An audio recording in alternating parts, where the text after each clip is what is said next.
আসসালামু আলাইকুম মেম্বার সাহেব, জি আপনি তো 7 নম্বর ওয়ার্ডের মেম্বার। জি আমরা এই যে বাংলাদেশ জামাত ইসলামের পক্ষ থেকে এখানে পানিবন্দী মানুষের মাঝে ত্রাণ সামগ্রী বিতরণের যে প্রোগ্রামটা আজকে সাজিয়েছে, এই প্রোগ্রামে দেখছি আপনি স্টলে আছেন অলরেডি।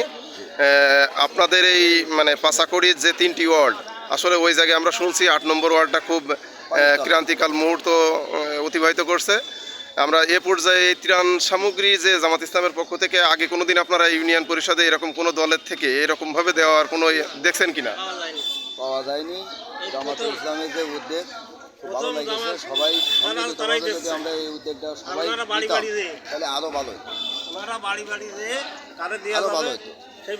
আমার উদ্যোগটা খুব ভালো লেগেছে, কারণ পানিবন্দী লোকের জন্য, অসহায় লোকের জন্য তাদের উদ্যোগটা খুব ভালো।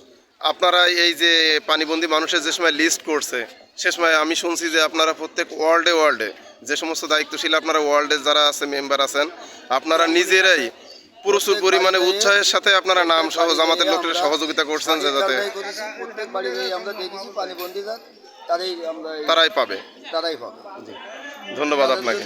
এই ত্রাণের ব্যবস্থা। ধন্যবাদ।